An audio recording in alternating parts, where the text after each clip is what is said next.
এখানে একটি লোক দোকান থেকে কিছু বাজার করতে চায়। সেই সময় দোকানদারকে বলে আমাকে ওই জিনিসটা দিন। সেই সময় তার পাশ থেকে একজন লোক ঘির বোতলে পেপসি ঢেলে দেয় যাতে করে ঘি নষ্ট হয়ে যায়।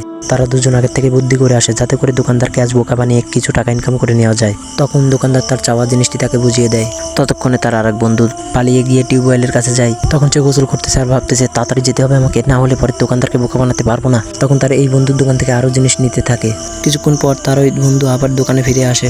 এসে বলে আমি খাদ্য অধিদপ্তর থেকে এসেছি। এই বলে সে ওই দোকানদারের দোকান চেক করতে থাকে। অনেক খোঁজাখুঁজির পর সে এবার দোকানের সামনের দিকটা চেক করতে চাইলো।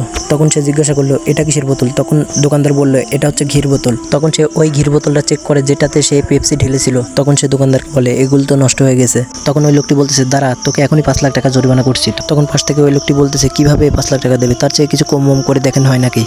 তখন দোকানদার বলতেছে আমার কাছে তো এখন অত টাকা ক্যাশ নেই, আমার কিউআর কোড আছে, আপনি না স্ক্যান করে নিয়ে নেন। তখন দোকানদার তাকে বলে এই নেন কোড, আপনি এখন স্ক্যান করে নিয়ে নেন, অটোর টাকা চলে যাবে। তখন ওই নকল অফিসার যখনই তার ফোনের দিকে তাকায় তখন দেখে কি উল্টো তার 1 লাখ টাকায় দোকানদারের অ্যাকাউন্টে ঢুকে গেছে। তখন দোকানদার ওই লোকটাকে বলে তোদের চাই চলনে আমি আগেই বুঝতে পারছিলাম তোরা বাটপার, দাঁড়া তোদের আজ বাটপারি আমি বার করছি।